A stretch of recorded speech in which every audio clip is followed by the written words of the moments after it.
না,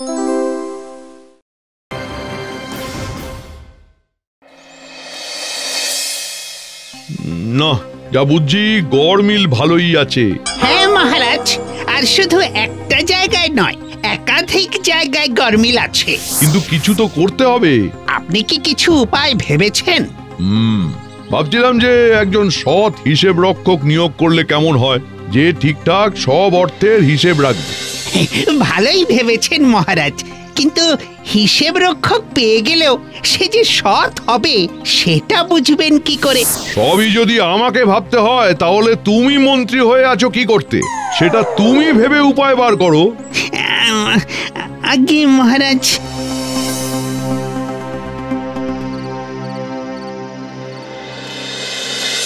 কি যে করি, সৎ মানুষ খুঁজে বের করা কি অত সহজ নাকি? পেয়েছি পেয়েছি। কাল সকালে সভায় গিয়ে মহারাজকে জানাতে হবে।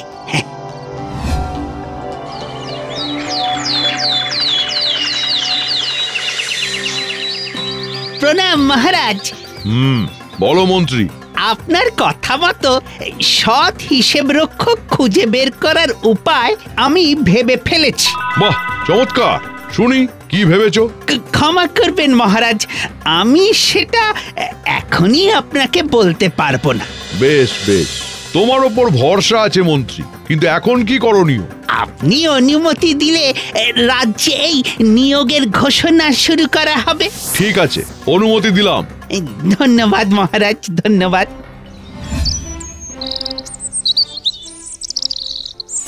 কিরে ভাই, আজ তোর বিক্রি বাটা কেমন হলো?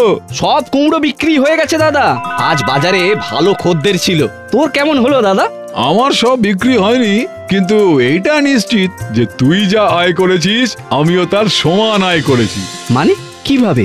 আরে বোকা ভাই আমার, আজ আমি হাটে একাই কুমড়ো নিয়ে বসেছিলাম, তাই দামটা একটু বাড়িয়ে দিয়ে বিক্রি করেছি, বুঝলি? সে কি?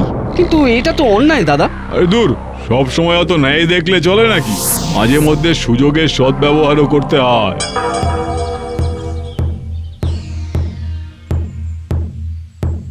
শোনো শোনো শোনো, রাজামশাই রাজ্য কোষাগারে সঠিক হিসাব রাখবার জন্য একজন সৎ হিসাব রক্ষক নিয়োগ করবেন। যারা যারা এই কাজের জন্য ইচ্ছুক তারা সকলেই আবেদন করতে পারবে। তাহলে তো অনেকে আবেদন করবে। রাজামশাই কি করে বুঝবেন যে কে সৎ? সেরা 10 জন আবেদনকারীকে রাজামশাই আগেই বেছে নেবেন। তারপর সেই 10 জনের মধ্যে একজনকে রাজামশাই নিজে মৌখিক পরীক্ষার মাধ্যমে বাছবেন। বেশ বেশ, তাহলে তো ভালোই। বুঝলি দাদা? হ্যাঁ ভাই, চল আমরাও আবেদন করব। এটাই তো সুযোগ ভাগ্য বদলানোর। প্রণাম মহারাজ। কি খবর মন্ত্রী, কেমন চলছে আবেদন প্রক্রিয়া? সৎ হিসেব রক্ষক পেলে? প্রক্রিয়া শেষের পথে মহারাজ। সেরা 10 জনকে বেছে নেওয়া হয়ে গেছে। কাল তাদের বাড়িতে খবর পাঠানো হবে। 10 জন? আমি তোমাকে একজনকে বেছে নেওয়ার কথা বলেছিলাম। জানি মহারাজ, কিন্তু আমি চাই তাদের মধ্যে থেকে আসল সৎ মানুষকে খুঁজে নেবেন আপনি নিজেই। কি? আমি? এই উপায় তুমি বের করেছিলে সেদিন অত ভেবে? না না, আমার পুরো কথাটা আগে শুনুন দয়া করে। কি বলো? ওই 10 জন যখন আপনার সামনে আসবে তখন আপনি তাদের নাচ করে দেখানোর আদেশ দেবেন। ব্যাস, তাহলেই পেয়ে যাবে। কি নাচতে বলবো? নাচের সাথে হিসেব রক্ষার কি সম্পর্ক? আপনি শুধু একবার বলেই দেখুন না। বেশ।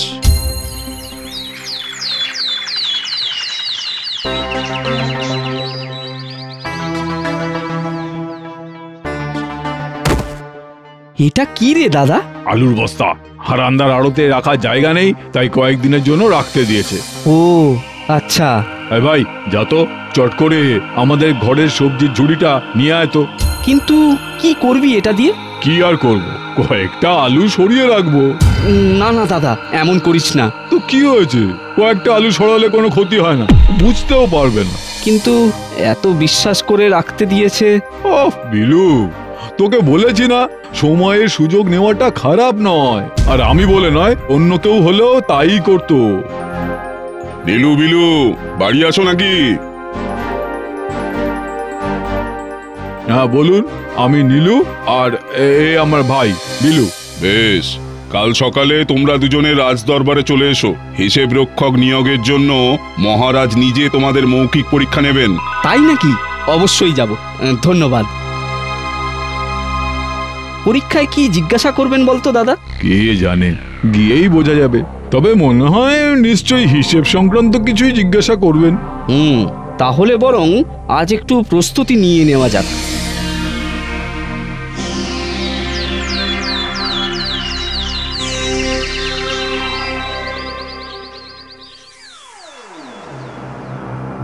দাঁড়ান, কি হলো মন্ত্রীমশাই? মহারাজের সাথে দেখা করার আগে আপনাদেরকে তার একটা নির্দেশ পালন করতে হবে। কি নির্দেশ? এই যে আমার পাশের দরজাটা দেখছেন, আপনাদের এই দরজা দিয়ে ভিতরে সোজা চলে যেতে হবে। তারপর সভা ঘরের একটা দরজা দেখতে পাবেন, ওখানেই মহারাজ অপেক্ষা করছেন। ও আচ্ছা, বেশ। এ আর এমন কি, চল বেলু।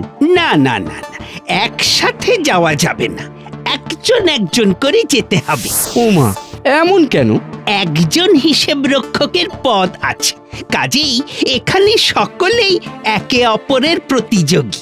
ঠিক আছে ভাই, তুই দাঁড়া, আমি আগে যাই। আচ্ছা দাদা।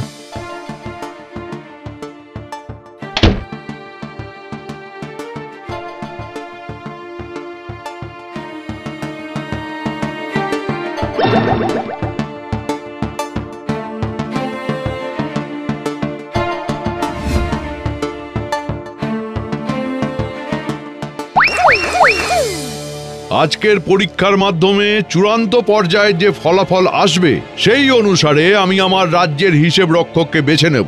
আপনারা সকলে প্রস্তুত তো? হ্যাঁ মহারাজ। বেশ, তবে তার আগে আপনাদের সকলকে একটু নাচ করে দেখাতে হবে। কি নাচ? হ্যাঁ, নাচ। সবাই এখনো দাঁড়িয়ে যে, এটা আমার আদেশ। মহারাজ যা বলেছেন সেটা আপনারা দয়া করে পালন করুন। পরীক্ষা হিসাবে আপনি হিসেবের বিষয় সংক্রান্ত প্রশ্ন করে দেখুন যে আমরা উত্তর দিতে পারি কিনা। এত বড় স্পর্ধা, আমি আদেশ দেওয়া সত্ত্বেও কেউ নাচ করে দেখাচ্ছে না, তাহলে আরো বড় শাস্তির জন্য প্রস্তুত হও। বাকিদের কি হলো? দাঁড়িয়ে কেন?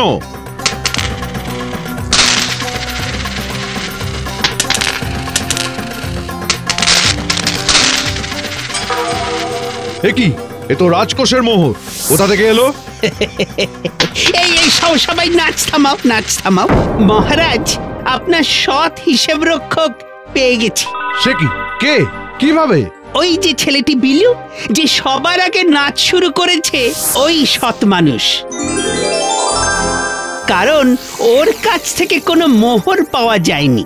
আচ্ছা বেশ, আগামীকাল থেকে রাজ্যের হিসেব রক্ষক হিসেবে আমি তোমাকে নিযুক্ত করলাম। ধন্যবাদ মহারাজ।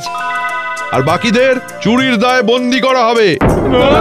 ভুল হয়ে গেছে, এবারের মতন ক্ষমা করে দিন মহারাজ। ঠিক আছে, সমস্ত মোহর ফিরিয়ে দিয়ে এক্ষুনি বেরিয়ে যাও সকলে। সবই তো বুঝলাম মন্ত্রী, কিন্তু সোনার মোহর এলো কোথা থেকে? মহারাজ, এটাই আমার সেই উপায়। আবেদনকারীদের একটা অন্ধকার ঘর দিয়ে হেঁটে আমি এখানে আসতে বলেছিলাম।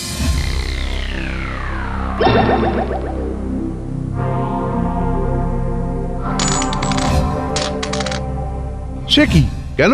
ওই ঘরে সোনার মোহরের কলসি রাখা ছিল, এটা বোঝার জন্য যে আবেদনকারীরা সৎ কিনা।